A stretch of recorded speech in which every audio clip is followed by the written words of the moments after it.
This will be for the learning management system for those who were not able to attend.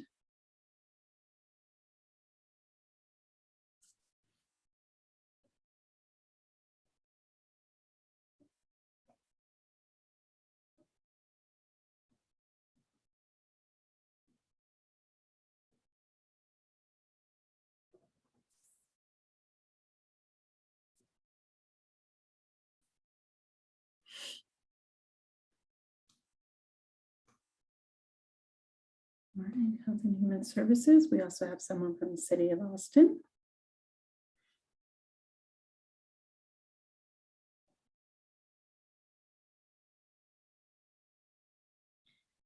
And I'll have a few announcements, but I think I will wait until we get started at about 10. So we have a few more minutes if y'all want to keep introducing yourselves to the group.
We just had quite a few people join us. If you'll want to go ahead and put your agency or group in the chat so we know. And we're also recording this meeting for those who cannot attend.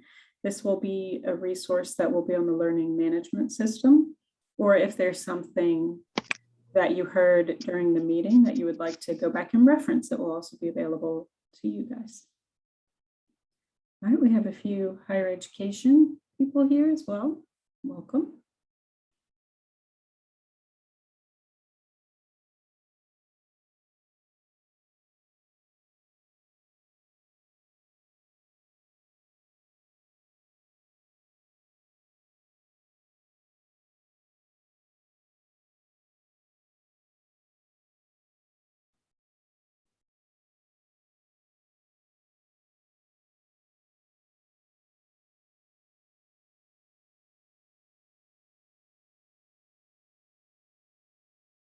Right, you're also welcome to just speak to the group if you want to introduce yourself. You don't necessarily have to do it in the chat.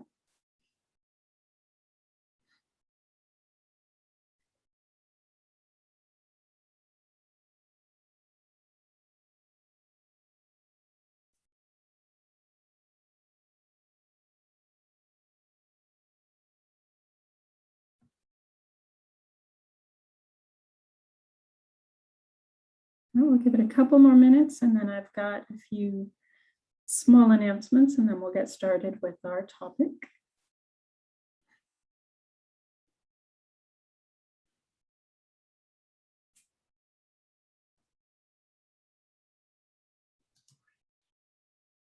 Good morning. My name is Timothy Hall, and I'm filling in for Norbert Flores. He is off today. Okay, welcome. Thank you for joining us. Thank you.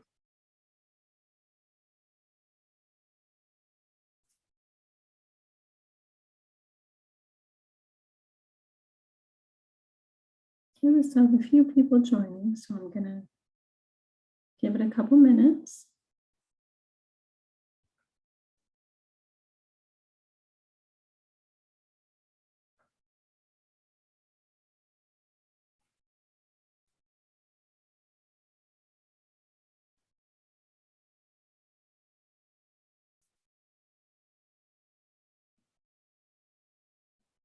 Right, if anyone wants to introduce yourselves, or you can type in the chat which agency or organization you're from.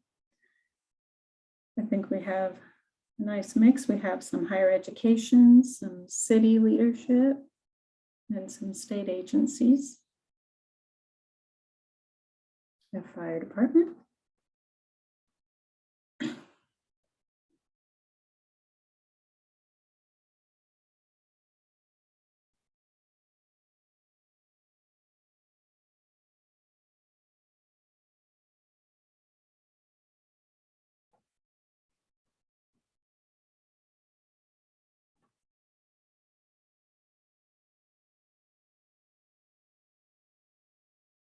It looks like the people joining us has slowed down, so I will go ahead and get started.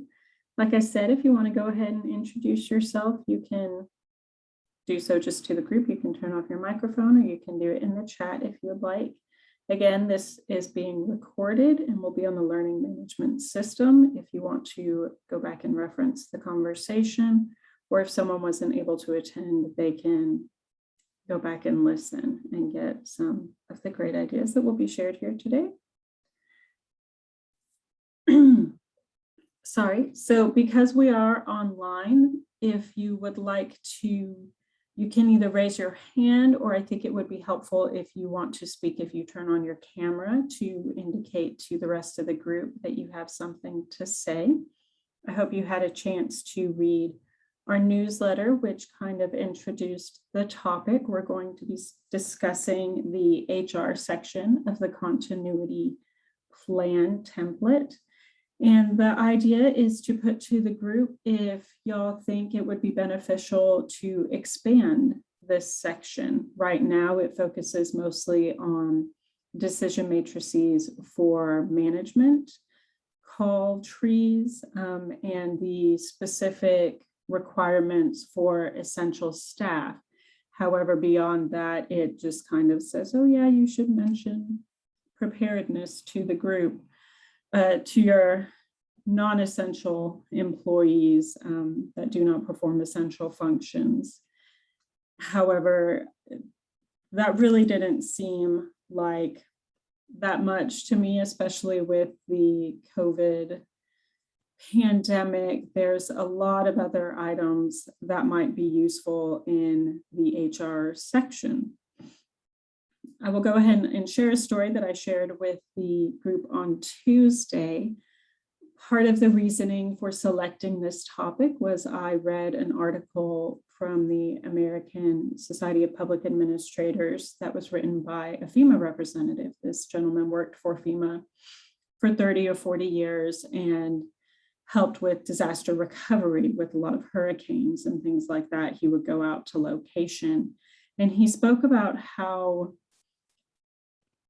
people always meant well and they really wanted to help, but he would get crates and crates full of fur coats and winter gear and blankets, for hurricane victims on islands in the Pacific or in the Atlantic that they don't need winter gear. Or there would be boxes of macaroni and cheese. However, most people didn't have a working stove, much less fresh milk or butter or items like that. And it got me thinking that the HR section of continuity plans could be a little bit more robust. There should possibly be sections on additional training for all staff, not just management, to let staff know what continuity is and that there is a plan in place and what their role in that situation would be.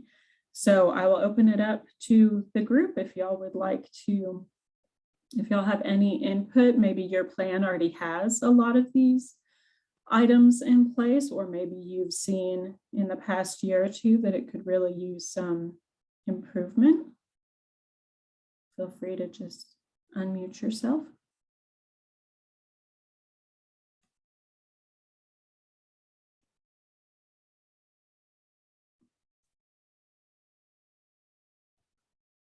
For higher education, I know y'all have to think about the students as well.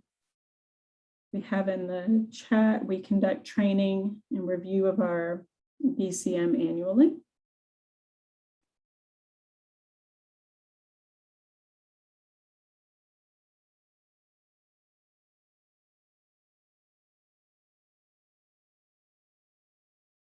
Everyone thinks that the plan is just fine.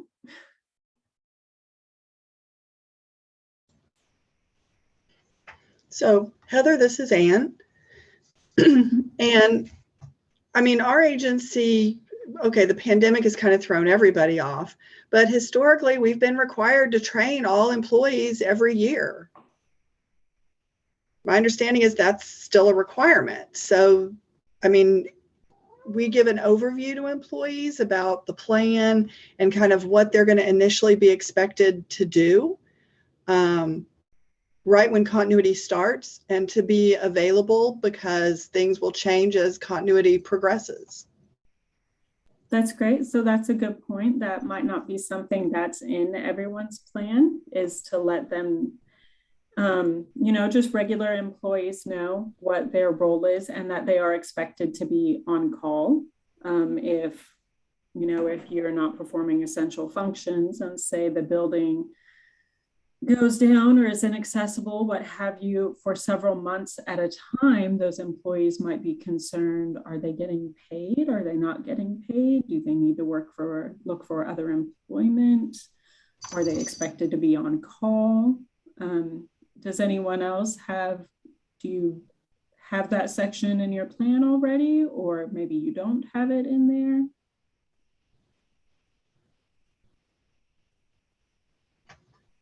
Brett Adams has a continuity site on the agency intranet with various resources and information.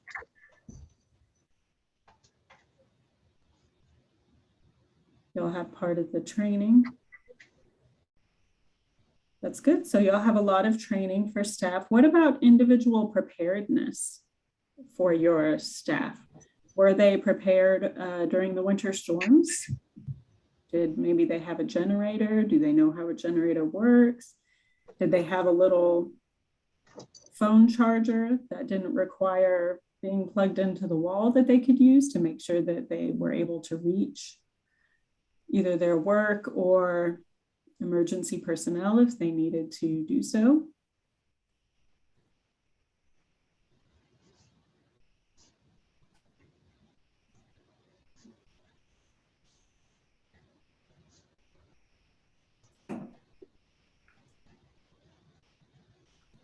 Please feel free to jump in. It's going to be a short meeting. Says, just like a pandemic, true winter storms in Texas have been a tough sell. A risk management team facilitates workshops for hurricane preparedness. Yeah, for those on the coast, you'll need to have hurricane preparedness. Updating guidelines now. A lot of areas where we need training for these events. I'll say for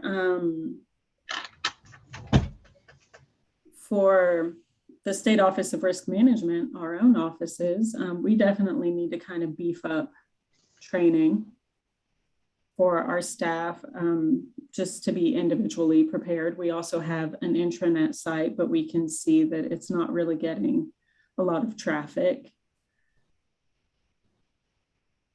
So maybe in-person classes would be beneficial, or online classes.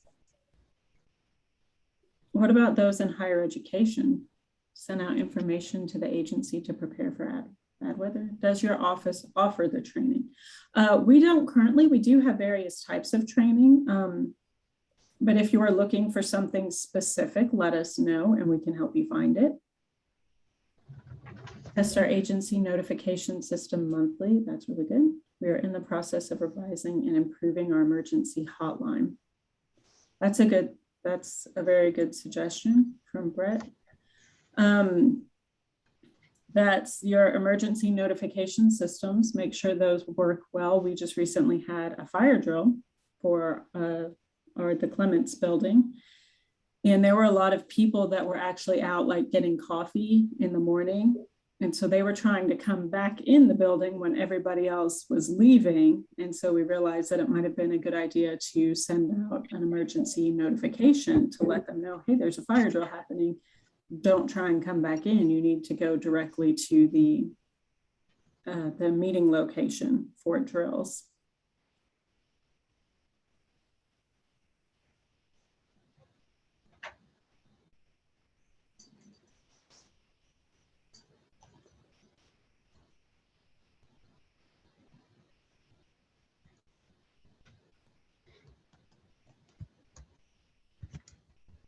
Anyone else? Okay. Public outreach and education. Buildings have identified evacuation and assembly areas, working to implement building specific emergency plans. Julie Elliott, are you with higher education? What type of agency are you with where you're doing the public outreach? Okay, yes, higher education, University of North Texas. That's good. That's, I think a lot of our higher education would hopefully have a lot of the outreach to the students so that they're prepared and aware. Write a quarterly newsletter. So those of you— Good morning, Heather. This is Chris. Yes, go ahead. So I was just talking about with Taria about emergency notification system that we have, that we're utilizing here, and we use Everbridge to get that information out as a one-stop shop, so it should be able to work. So that's what we've been utilizing here for that process, because during emergencies you may not be able to get somebody by just making a phone call. You can hit everybody pretty much all at once with canned notices, what to do, how to do it, whatever. So that's a way of doing it. Okay. Yeah, so I think we have Send Something Now as our emergency notification system, just a different contractor. We're working with leadership to develop continuity plans for each individual business. All right, so Send Word Now. Yes, thank you, Brett. And others also use Everbridge. So those who, Brett, I know you're here saying that you guys have done a lot to get kind of training out to staff. How do you feel that that's working? Are people receptive? Do you feel that they're well prepared? Do you think kind of the email and SharePoint sites are sufficient, or would maybe training classes be beneficial as well? Yeah, what topics are you covering in the training? For those of you who are training staff, what are y'all talking about?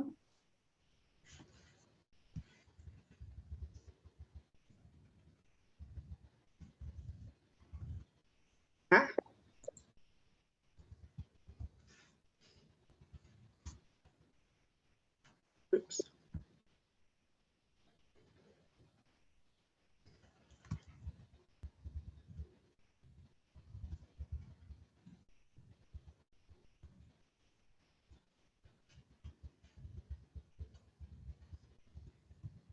Y'all feel free to turn off your microphones. You don't have to type everything in the chat. Heather, this is Tim with the Texas Veterans Commission. Yes. And the emergency management rule is kind of new to us. I'm the first full-time employee in emergency management and risk management there. But what we did as we went through this, started polling our staff out there of what they want to be educated on or learn about.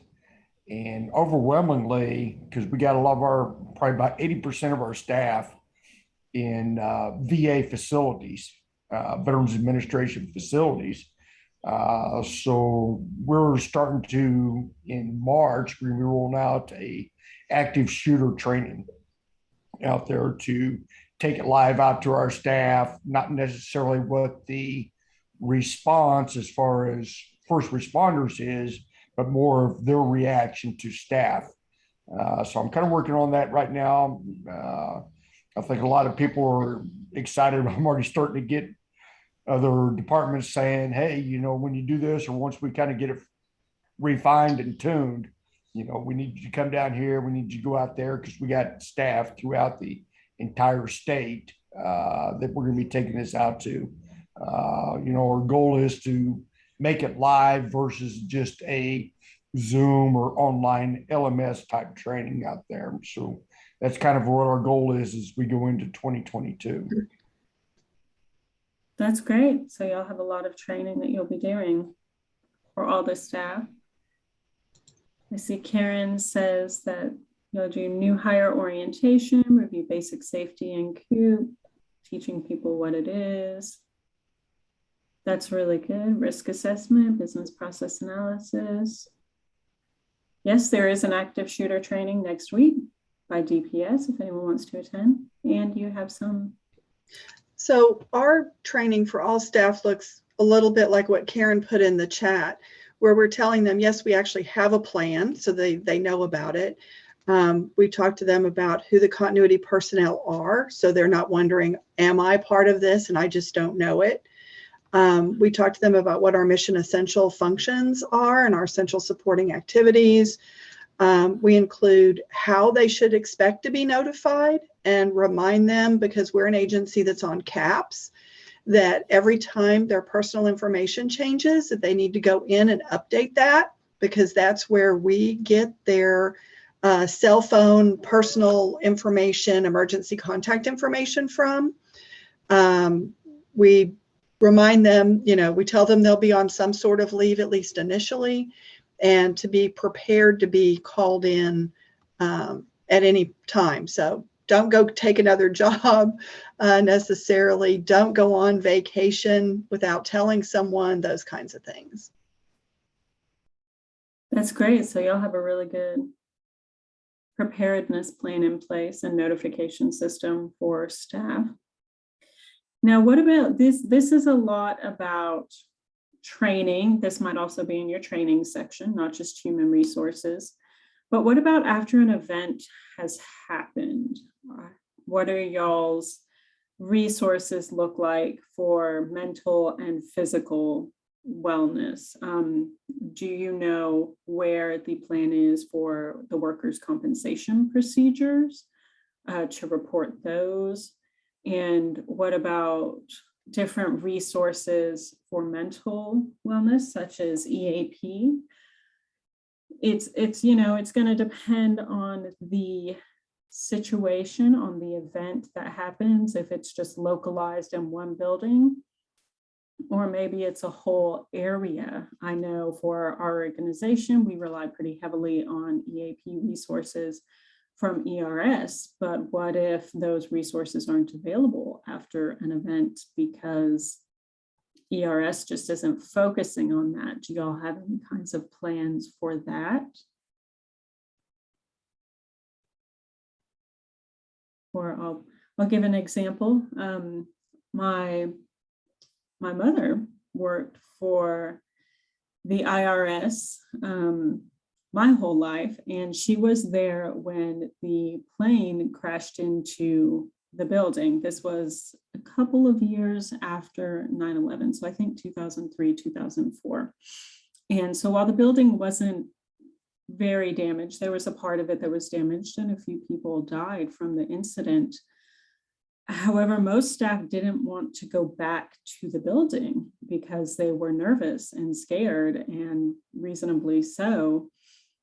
And she said that it was very difficult for them to get people to feel comfortable enough to go back in the building. So do y'all have perhaps some type of plan. I mean, you can't plan for everything, but maybe just some different scenarios to think about what you would do in that situation and what kind of resources you might be able to offer. Or the COVID pandemic, you know, a lot of people were very stressed out, had a lot of emotional and mental difficulties that they're going with, especially if they're encountering family who are getting sick or they got sick during the pandemic. Has anyone learned anything from the pandemic that they will be adding to their plan?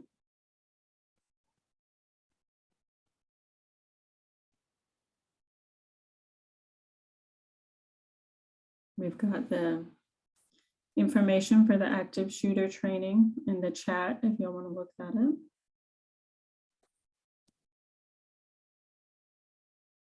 So I can actually, you know, with respect to the pandemic, this is Dan from the comptroller.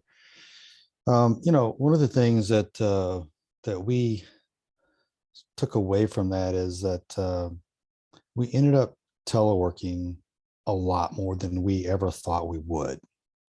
And so that's completely changed our sort of pandemic portion of our plan. And we also have sort of a back to building plan on how to phase people back in after a pandemic. But, you know, the other thing, and this may be more of a philosophical sort of discussion, but it's sort of changed. We've been having discussions recently about the change in how we view, you know, essential personnel and the ERG, since we sort of figured out that we're able to do so much teleworking. You know, the ERG, you know, if we have an emergency, we may not necessarily be headed to those buildings like we had planned. We may have a lot of people that a lot more people that'll be teleworking and will be available as a sort of ERG. So those are some things that we're trying to work through right now and figure out how maybe that there may be a different way for us to approach ERG assignment and that sort of thing. Yeah, that's great. I think a lot of agencies have discovered that telework is a great option for a lot of different scenarios. Could even be beneficial if your building, you know, isn't necessarily uninhabitable, but if staff are nervous to come back or, you know, have various concerns. So this is Ann, and so I work with two agencies. When it comes to the Texas Medical Board, one of the things we've taken away from the pandemic is we have lots and lots of people who are going to be pretty much permanently teleworking, as opposed to going back to the office. They've sort of classified staff as those who have to come in. Their job requires them to come in every day. People who can telecommute, you know, maybe an occasional day here or there, versus those that have a regular telework schedule, which can be up to 5 days a week for a lot of people. The main thing that happens for us, excuse me, is if our network goes down. And if some of our, I mean, we're moving more and more things up to the cloud, but we have some very large databases and document management systems that are not going to go out into the cloud anytime soon. And so it's those that really push us back to those fewer mission essential functions, at least initially, is because you lose a chunk of resources, in our case, until we could purchase new servers, get our backups reloaded onto there, which would be a good 30 to 60 days. But if our network and those servers remain viable, then we can do almost all of our functions through telework. Mm-hmm. So the biggest one for us, and I'm kind of interested in what other people are doing with this, is when you only have one location. So for those of us that are smaller agencies, we have one place. What are you doing with your mail? Where would your, you know, if your building was just gone, where's your mail going to go? How are you going to store it? Who's going to open it? That's one bottleneck for us, as well as from a human resources point of view. Where do you send those people who need to be opening the mail? You can't be sending all that mail to their house. It's just too voluminous, plus a level of confidentiality in some of it.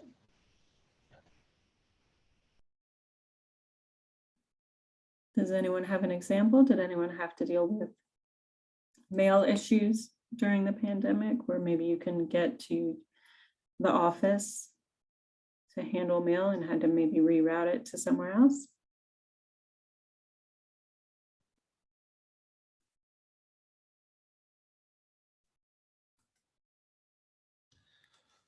This is John Bullock from the University of North Texas in Dallas, and we have an ongoing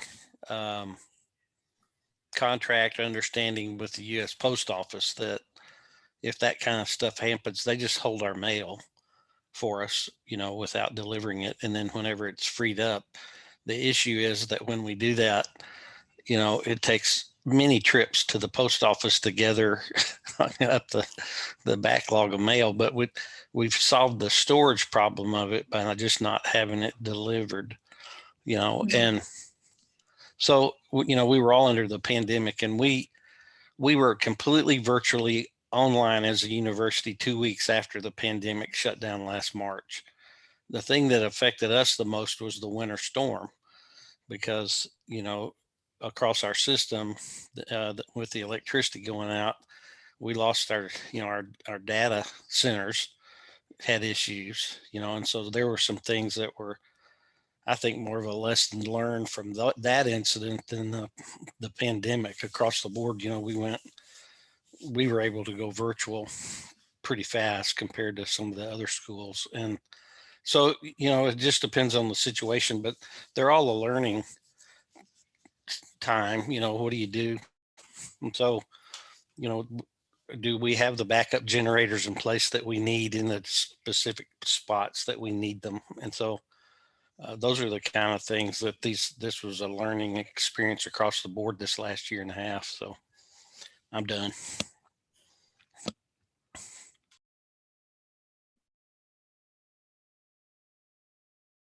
In regards to your generators, do you know what exactly they support and how long they support those that location, those servers? Yeah, that's more of a. So our university's in South Dallas. The servers are all on the UNT campus and are stewarded in that place. So I'm not sure about them. On our campus, we have emergency generators to all of our buildings that we have.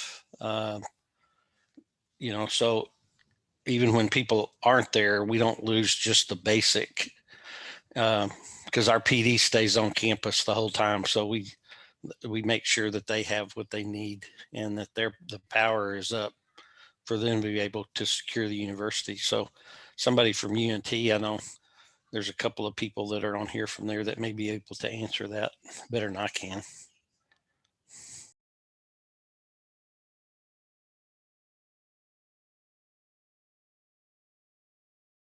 Thank you very much.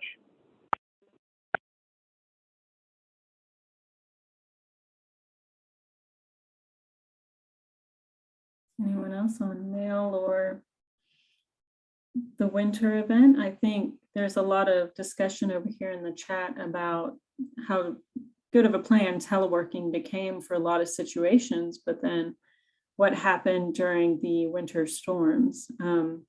It thankfully only lasted a week here, but I believe over in Louisiana after the hurricanes, their power was out for much longer than any of the state agencies or, fire departments or local government would like to be closed. So individual preparedness might help in those kinds of situations if your staff has backup power generators or Ethernet cables to make sure that their internet works and they're not necessarily using Wi-Fi that they can plug into the cable outlet on the wall. Did anyone run into that?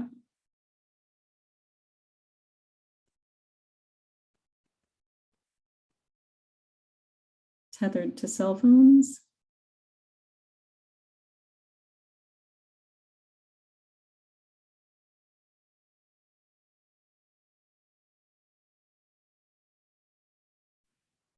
Yeah, everyone was perfectly fine during the winter storm. I know I wasn't with SORM at that time, but the agency I was with they just closed for a week pretty much. If you could work, you were asked to work, but for the most part, the agency just closed. For those of you who perhaps couldn't just close, did you have backup power generators like our fire department or maybe our city representatives?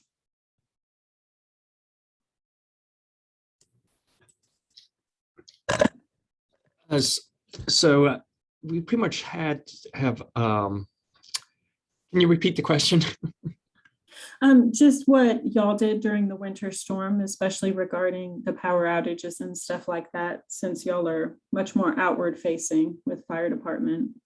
I would say the biggest challenge was the lack of water pressure with our public works water systems down. Also, we actually had more calls per day during the winter storm than Hurricane Harvey. Wow. So it was stretching out our resources and holding over people. And we did increase our staffing on the days of the winter storm ahead of time. And also my supervisor was participating in all the weather briefings in the days ahead. But in terms of the administrative staff, we were not called into work. And with the lack of electricity for many people, we were pretty much shut down on the administrative side of things. Mm-hmm. Hey, good morning. It's Clayton Heald. I'm the business continuity and disaster recovery coordinator for DPS at IT. And one of the things that we ran into, we're mainly working from remote, or doing a remote work environment also.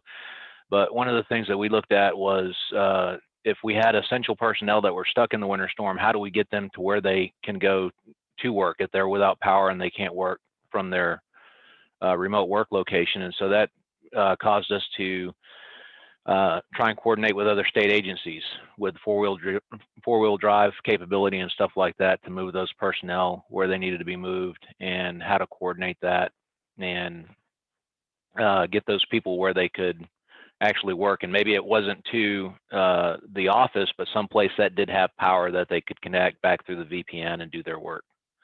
So that was one of the things that we found and are still trying to solve, but it was noted in the AAR, and we're working on it.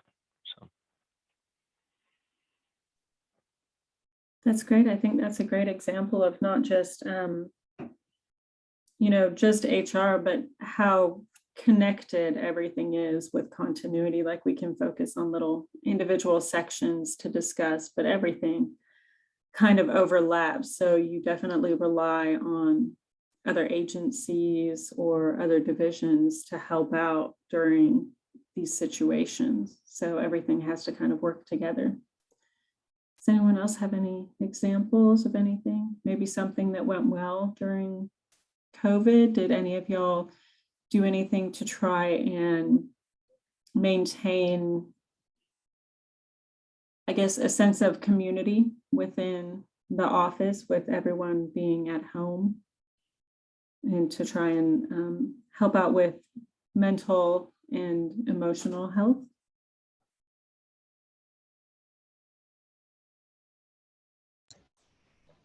Last Christmas, the nursing board had a virtual agency-wide holiday party. Did they like that? I assume they enjoyed that. They did. It was, the more employees you have, the harder that gets to be. They have around 125, so that was probably kind of pushing the upper limit of the number of people you can incorporate in one social event. Mm-hmm. We have over here in the chat too, our HR runs virtual bingo every month. That sounds good. People can get together and have a fun game. So I'm also this is Karen Hayes. I'm also the wellness coordinator for our agency. And so one of the things that, throughout all of this pandemic, right, everyone has been through enormous stress. And so one of the things that I did at our agency was work with our ombudsman and our HR department, and we hold monthly kind of just employee, we call them Q&As, but it's really just allowing people to just talk about what's going on in their life, what they found that helps with stress and relieving it. Because especially during the pandemic, you know, you weren't supposed to go to the gym. You weren't, I mean, lots of ways that maybe you used to be able to relieve stress in a healthy way were gone. And so what do you do with all these feelings and emotion, and how do you get rid of stress in a healthy way?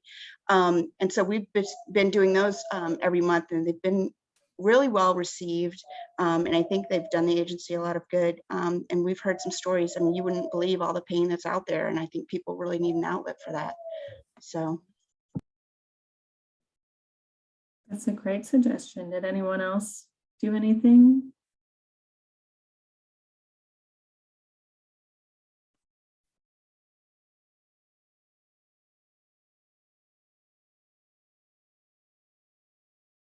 So I guess I'll give a few examples on that. I was at the State Board of Pharmacy for most of COVID. I've just recently come over and joined with SORM. I was also on the wellness committee, and we did a lot of work to try and keep the employees connected and give them an outlet to discuss with other people, to de-stress, especially because you have your different personality types, right? Like the introverts, I'm an introvert myself. I was fine not seeing a bunch of people every day. You know, I was perfectly happy hanging out at home.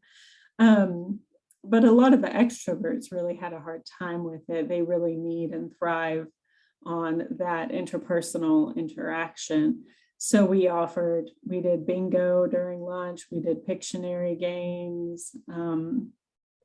We also did a regular, it was called 10 at 10, but it was 10 minutes of meditation once a week on Mondays, I believe it was, where we didn't really get together and talk, but we just played a nice meditation video over Zoom, and people got to join in, and they still felt together, even though they weren't really discussing. And then we also had discussion groups where people could get together, and we offered resources on the SharePoint site with for parents during the pandemic who were having a hard time juggling their kids also being at home and having to do remote school while they were doing remote work.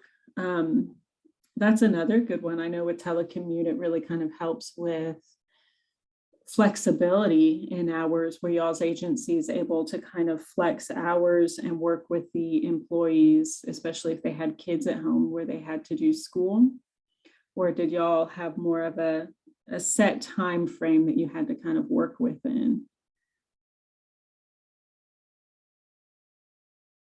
Like your regular 8 to 5. Where DPS, y'all are probably 24 hours a day.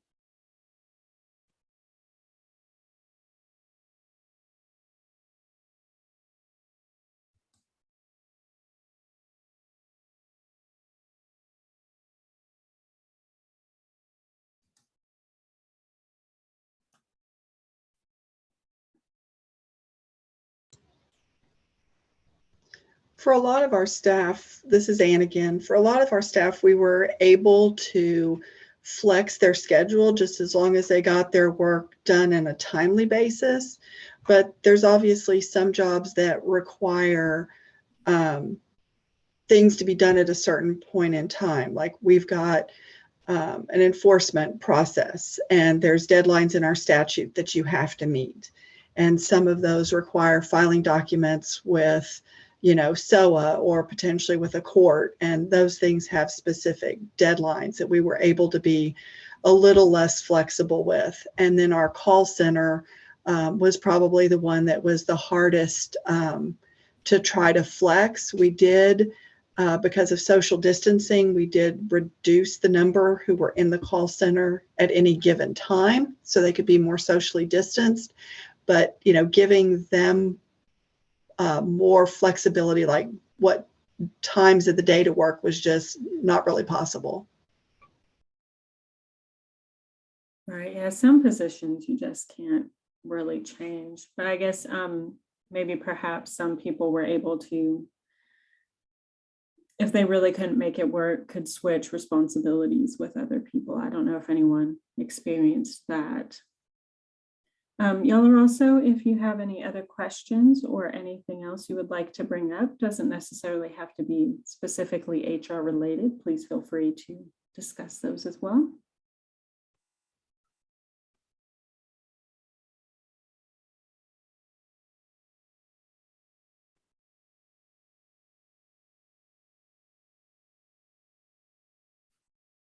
I think everyone's ready for the weekend, maybe.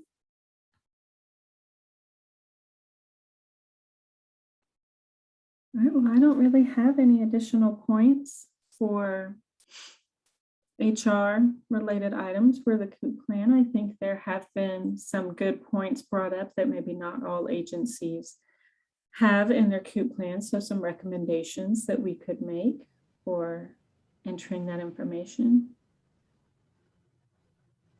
And I actually asked that question before you happened to join the meeting. Dan Price is here from the comptroller's office. And so I believe that y'all can get together. I will get y'all together in an email regarding CAPS and CAPS financials if the IP address is down or other issues with that. Anyone else? Hey, man, this is Gene Whiteside from TDCJ. This is probably outside of the scope of the meeting, but something I was just thinking about. I haven't seen, not to say that they're not out there, but some of the lessons learned, like you said, during the winter storm, especially since we're going into the colder months starting real soon. Does anyone know if the after action review comments or the issues that arose last year have been addressed, or like the power grid, things of that nature, or like I said, totally outside the scope of this meeting? As far as the power grid issues, that is being dealt with by the legislature and the governor's office. And they are, I believe, making plans to address that. I don't know how robust those plans are. But I do believe it has been discussed, at least. Right, the plumbing board would like to know as well on CAPS. You don't have to let everyone know, Dan, but if you have any information on the backup systems that might be in place for CAPS, that seems it would be beneficial for the group. Future topic suggestion, IT and public information needs during major events. We can definitely discuss that. And this is, y'all can bring anything forward that you would like, any questions, any discussion topics right now. We have a little bit of time left.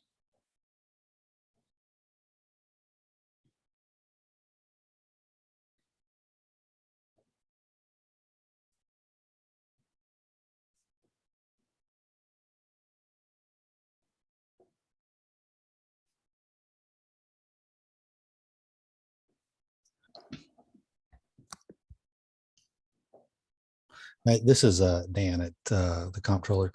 I am trying to find out who that point of contact is for the the CAPS, for all the CAPS questions. So if anybody has questions about CAPS, I don't have the information offhand, but just shoot me an email, dan.price@cpa.texas.gov, and I'll make sure that I get back with you and put you in contact with the right folks.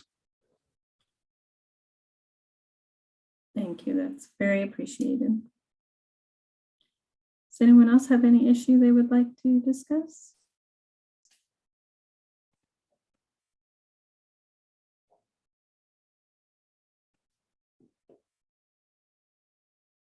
All right, well, thank y'all for the meeting. I will send out an email with our survey link, and y'all can add additional information on topics you would like to see going forward. Next month, it would be nice if we could focus on exercises. So if you have any idea, would you like to perhaps see a mock tabletop exercise or go through the process of creating an exercise, something like that, let us know. And just any additional topics you would like to see covered, anything that you're really not clear on or would like to discuss further. And thank you all so much for coming. And this will be on the recording will be on the Learning Management System, which is linked on the Continuity Council webpage. Thanks for hosting. Thank you.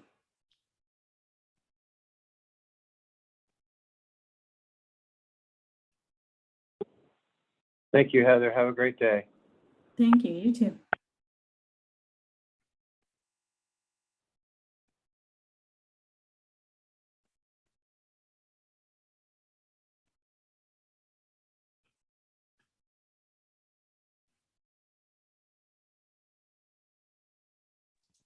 Quick question. This is going to be saved again on Learning Management System. Where at? The link can be found on the Continuity Council webpage. So if you go to Okay. the SWARM website and under Continuity Council, it's on the right-hand side. I will put the link in the email that I sent out as well. Okay, thank you. Thank you.